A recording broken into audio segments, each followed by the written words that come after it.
Broadcasting from the business capital of the world, this is the Podcast Business News Network. Dr. Fred Petito joining us here from Attain Leadership once again. We're excited to have him back to talk more about his coaching, leadership development, and all he can do to help you, your business, and those around you grow. So let me first and foremost say thank you for being back with us here. You're based out of New York, but you are working all over the place. First and foremost, I know we got a great topic today. We're going to talk more about the creating basically a culture, as you say, of connection in the workplace, which I think things are better when Right. we're melded and molded together and working with each other than against. Fred, please introduce yourself and say hello to your listeners and viewers today. Yeah, thanks, Jill. Nice to see you. Yeah, I'm Fred Petito, founder of Attain Leadership. We do executive coaching and leadership development, and we tend to focus more on the kind of marketing side of the house, if you will. That's our background. So we have a lot of marketing experience, especially me over nearly 25 years of marketing and a doctorate in marketing. So that's kind of our wheelhouse, and I think it's a really exciting area to be focusing on right now, marketing, because there's a lot of changes in the last 5-10 years that have really, I think, catapulted marketing a little bit higher up in the importance of the corporate strategy and the growth strategy conversation in a lot of organizations. So it's a really good time, I think, to be a marketer. And but the things we talk about, like you were talking about, a culture of connection, that supersedes marketing or anything. This is more kind of general leadership topics, and I do think this is a really important topic. This idea of a culture of connection for any organization, marketers, and in any function, any team, any company, any department. I think this could be a valuable topic.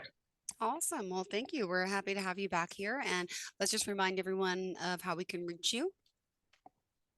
Yeah, so Fred Petito. I'm on LinkedIn, Fred Petito, LinkedIn.com. I am also at attainleadership.com, and my email is fred@attainleadership.com. Awesome. Well, let's start with culture connection. And why do you feel it's really good for those in the workplace to embrace this and to make it really a priority to have this type of connection for leaders?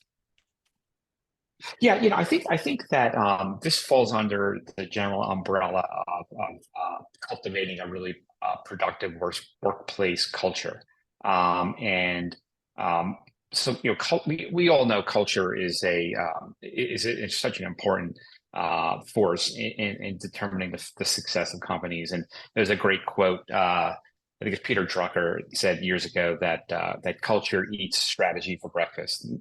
What that means basically is that you could have the most amazing strategy and the greatest insights and the best competitive position in the marketplace, but if your culture is not where it needs to be, and it's not healthy, you're not going to be able to execute. You're not going to be able to achieve the goals that you set and the strategies that you put in place. So culture is such an important part of any enterprise. That could be a commercial business, it could be a nonprofit, it could be a university, it can be anything. So one of the things that make one of the pillars of workplace culture, I believe, is creating this what I call a community-oriented environment, or this culture of community, this culture of connection, the idea here is creating an environment where all internal stakeholders, employees, others, and even external sometimes can work more effectively. But I think even more importantly, it feels secure, right? The idea of feeling secure in an environment is so important for people to achieve their better potential, or best potential, if you will. And we know that companies that foster community, that have a good communal aspect, there's more trust, there's more mutual respect, there's greater empathy, right? I mean, both across and above and up and down the organization. And I think the big one I touched on is this idea of psychological safety. So if people feel safe, they're going to contribute more. They're going to contribute more of their authentic selves, and they're going to add more value. And so there's a lot of other benefits, like the collaboration that's kind of, kind of inherent in community. There's better communication. There is improved employee and company productivity. And there's just higher personal satisfaction. We know, I'll talk about this in a second, that work satisfaction is a consideration for a concern for a lot of companies. And when you have more satisfied people, they work better, they communicate better, they produce more. And this isn't all about like making people, squeezing the most out of people, but it's about helping people feel more fulfilled and realized in their role, and not maybe so much just a cog in a process, or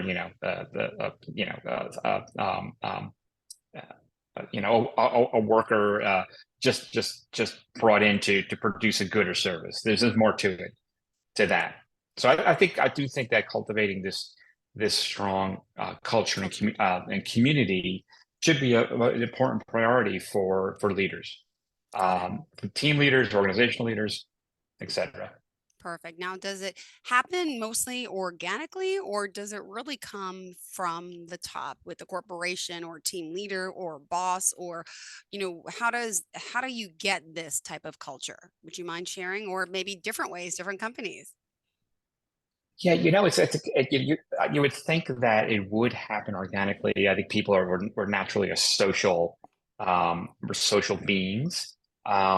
But I think the research suggests otherwise, that when people are put in organizations, there are dynamics that kind of stymie this kind of organic culture of connection, and so they don't typically happen, right? You need to, as a leader, executive management, executive leadership needs to really kind of make it a priority and consciously with intent kind of pursue a strategy. And it starts, of course, with it could be setting guidelines and creating team meetings and providing support to people. But also, I think it's also very important for leaders to model the behavior, right?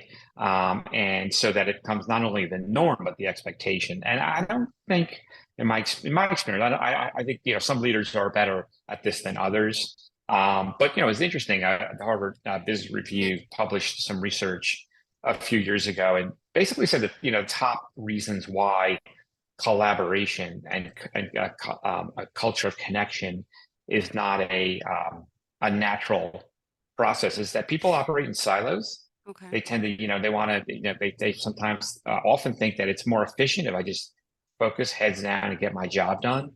And, they don't, there's no collaborative vision from leaders. So I think there's a big stake of leadership. And then there's a sense of control. I think we've probably all seen folks that don't want to partner or collaborate or have a sense of a communal kind of relationship with other teams because of the sense of control, right? And that's a competitiveness. But I think the good news is that organizations, workplaces are becoming more collaborative than ever. And it's really, it's expected. The teams generate so much of the value of companies that if you're not unlocking that value as a leader, I think you're missing a big opportunity.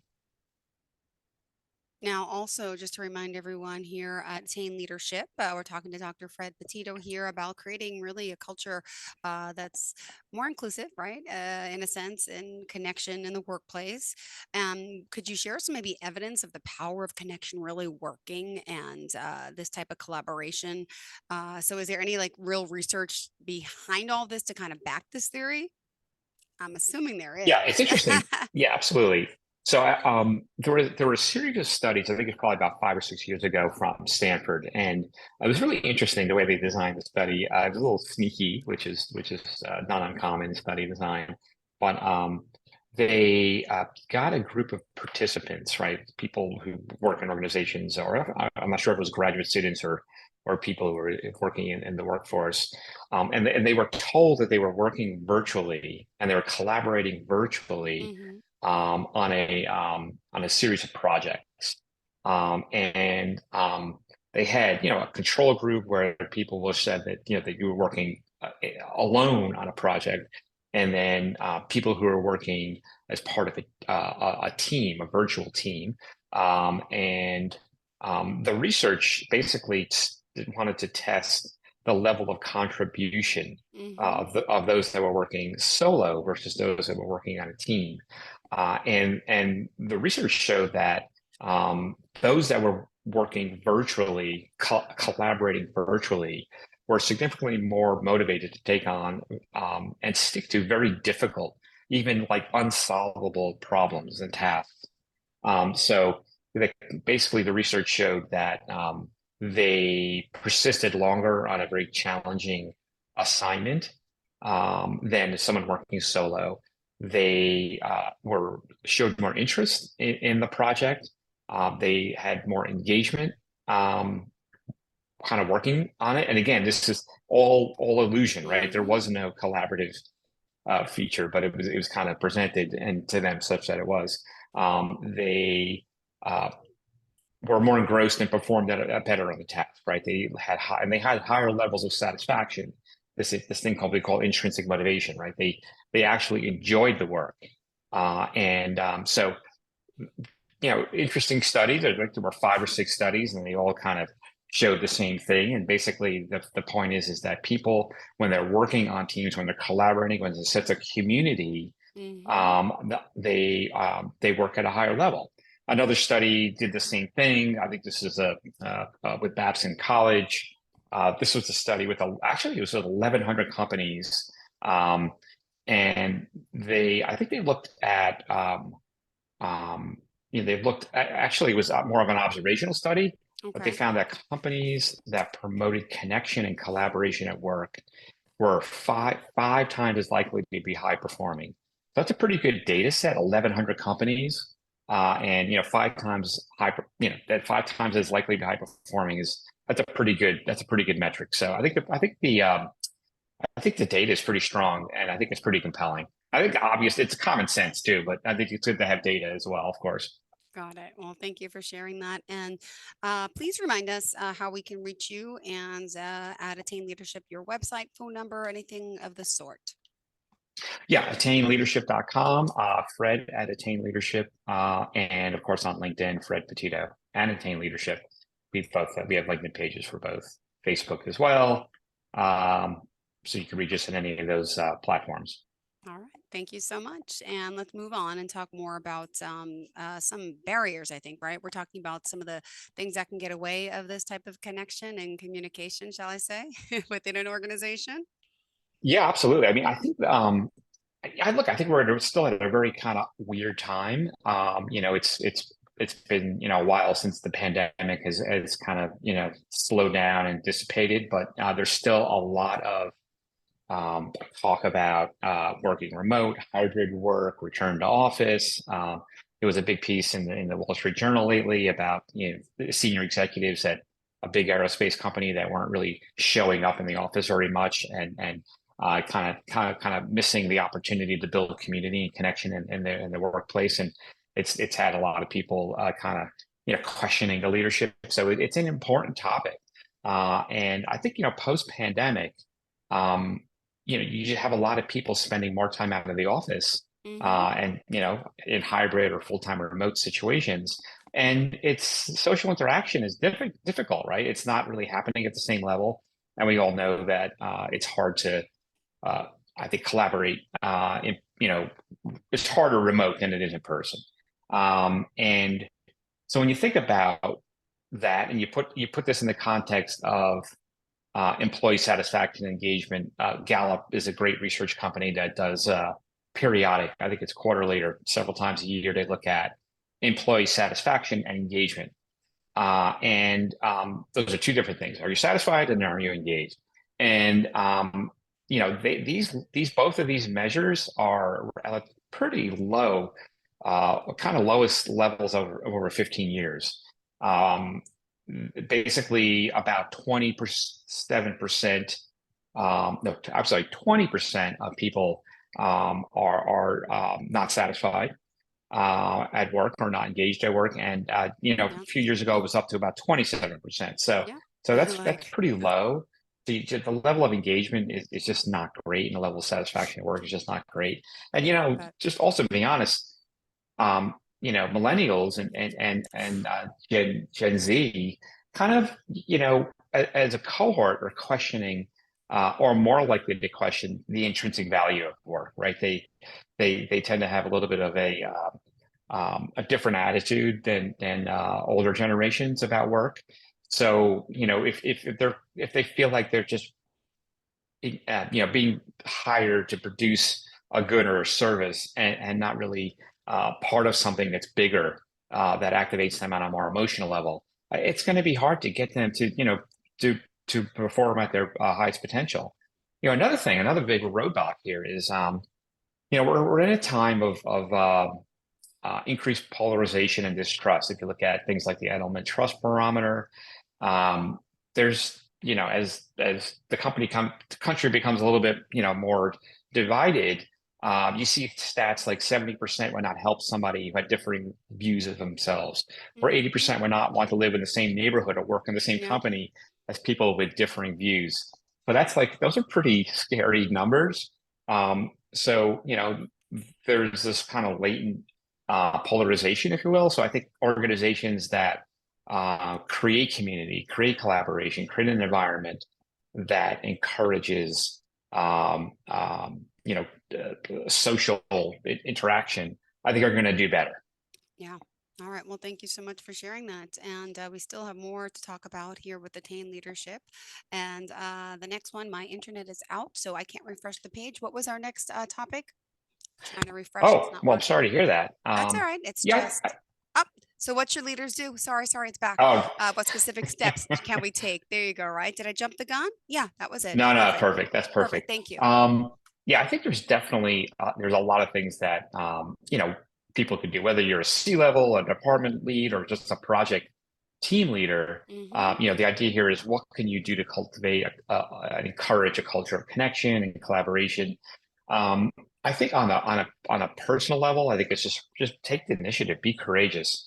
Some people may be more introverted or shy than others, and may not take the initiative and reach out to people and form a at least a dialogue with people, initiate a conversation. So I think take the initiative, and I think I'm sure I know I've seen so much research where people usually don't initiate a conversation with someone else because they don't think the other person wants to have that conversation. But then the research shows that people actually do want to have the conversation, but the way we read each other in interpersonal situations suggests that we perceive people as being less open to engaging, and that's not true. I think secondly, show sincere interest, right? Be inquisitive, ask about people, who, what, when, how, questions, learn about people around you. I think it's amazing how little we know about people we work with.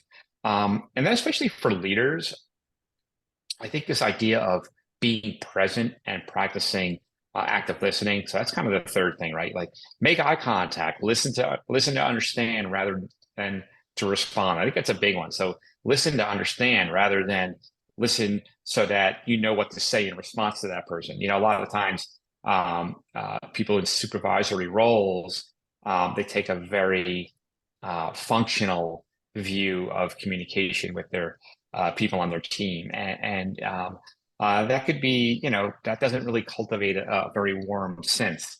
Doesn't demonstrate authenticity. So I think that third thing of practicing active listening, I think could be really powerful. At the organizational level, I think there's so many things that that organizations could do. One of the problems though that we run into is that most organizations don't incentivize and reward, community and collaboration. They reward individual achievement, not team accomplishments or not, group accomplishments.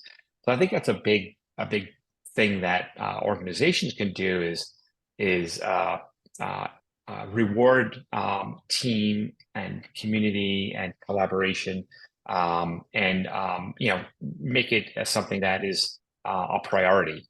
And other things like creating support networks. A lot of companies have buddy programs, or they help onboarding employees with a partner.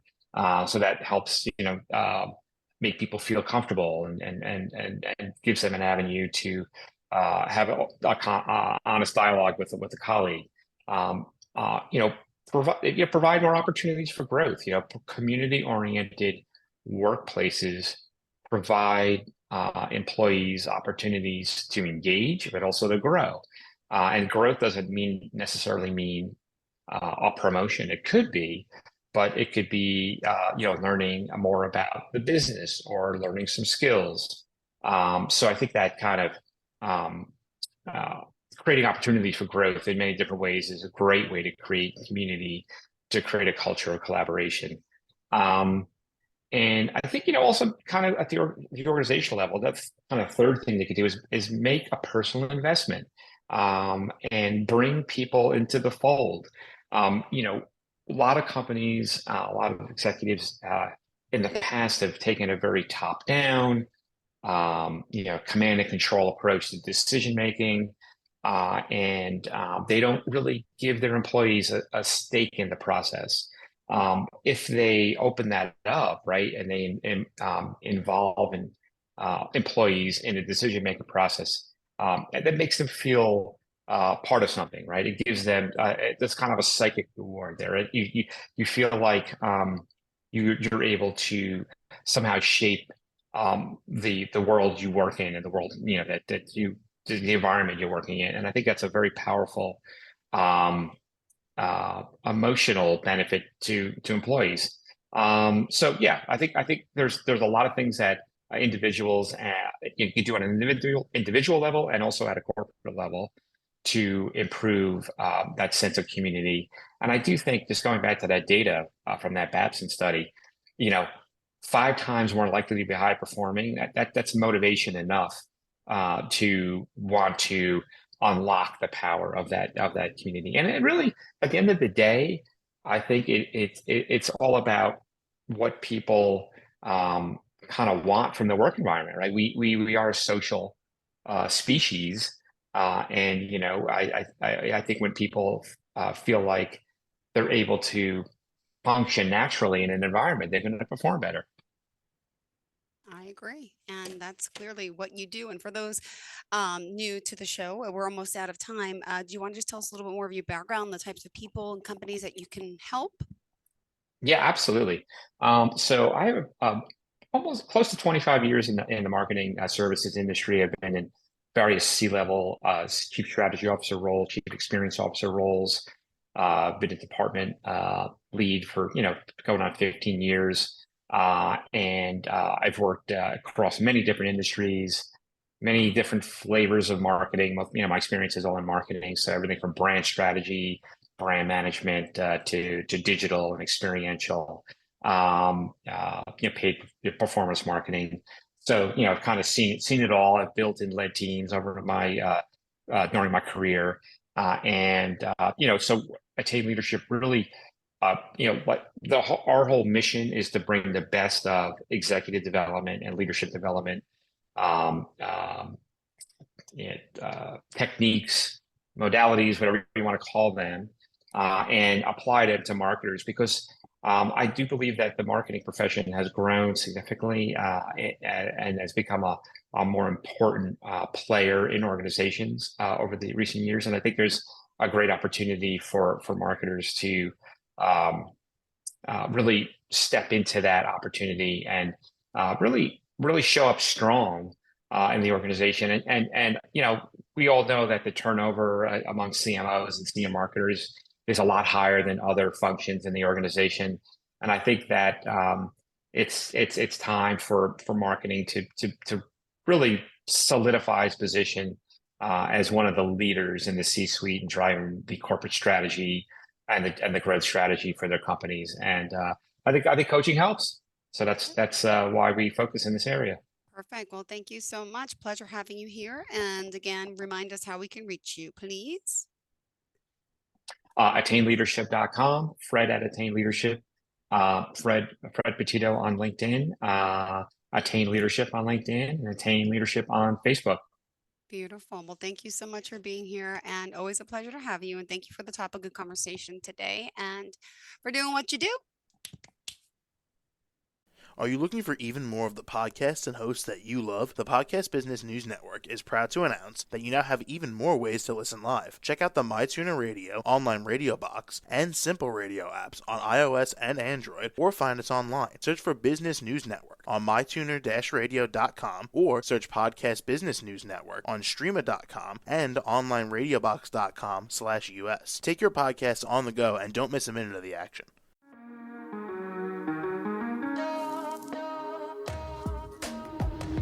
Broadcasting from the business capital of the world, this is the Podcast Business News Network. For nearly 2,000 severely injured veterans, everyday life has become filled with barriers. Day-to-day simple tasks can become pretty daunting. I have to carry my chair up 2 flights of steps or have somebody do it for me. What scares me the most is just the falling. When I'm struggling with my house, I think, to have that one great barrier just knocked down, it's crucial. Home for Our Troops is a wonderful nonprofit that builds a mortgage-free, fully adaptive, handicap-accessible house. And there's no catch. It'll be our very first home that we've ever owned. This is a game changer. This is where your life begins again. We need you to join us in completing this important mission. Please visit hfotusa.org and help build homes and rebuild lives. Because of you, everything's going to be okay.